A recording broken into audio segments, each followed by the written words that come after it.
This is going to be a short video introducing you to the idea of electronegativity.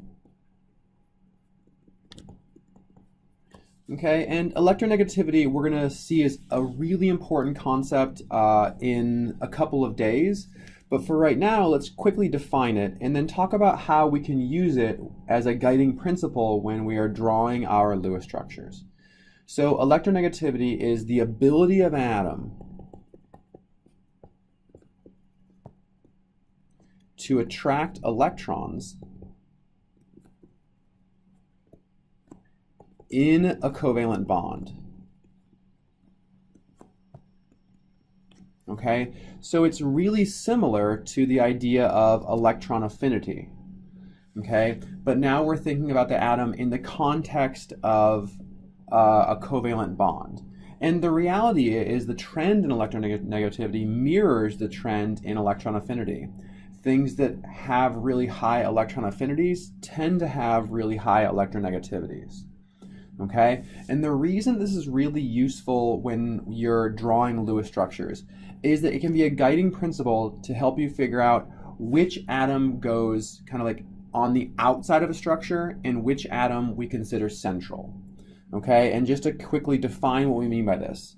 So let's think about the structure of the compound methane. So methane is CH4. Carbon has 4 valence electrons. Each hydrogen has 1 valence electron. Okay, so when we combine these together, we make this compound CH4. Okay, some general terms that you'll hear me using is central atom. Okay, a central atom is one that has 2 or more bonds.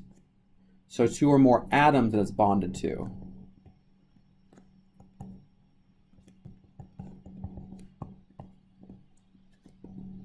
Okay, so a central atom is an atom in a compound that has 2 or more different atoms that it's covalently bonded to. A terminal atom is only bonded to 1 atom. So terminal atoms only bonded to 1 atom.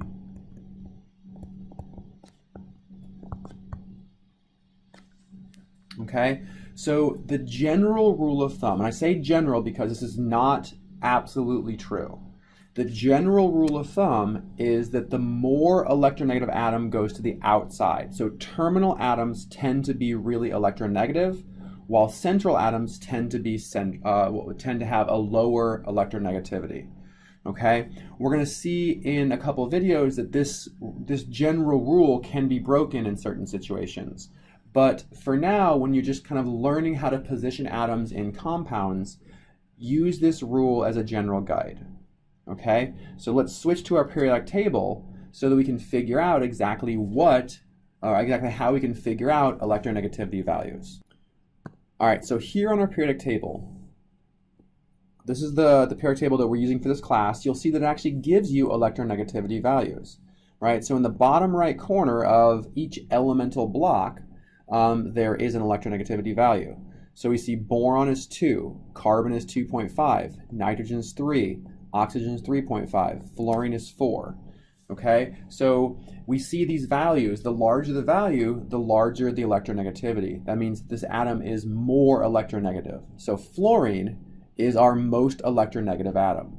Okay, so the trend again is what we saw for electron affinity. It goes in this direction. Fluorine is the most electronegative. Francium is the least electronegative. Okay, so let's see this in practice. Let's consider the compound selenium difluoride. Okay, so drawing out the Lewis symbol of selenium, it has 6 valence electrons, and each fluorine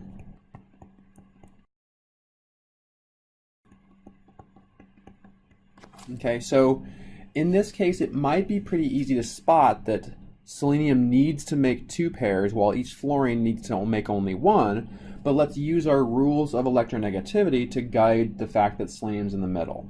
Okay, so going to our periodic table, we see that selenium has an electronegativity of 2.4, while fluorine has an electronegativity of 4. So fluorine is the more electronegative atom, so we're going to put the fluorine atoms on the outside.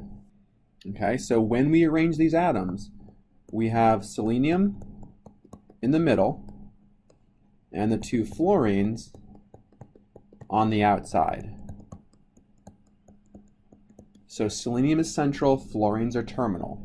And now we can kind of connect the dots. Let's connect these 2 dots, and let's connect these 2 dots, giving us a proper Lewis structure of selenium difluoride that looks like this. Okay, so I want to emphasize that this is just a general guide. So electronegativities can guide you to figure out what atom is most likely central and which atoms are most likely terminal. But as we're going to see, there's a more important concept that can break this guideline and kind of break these rules that we established.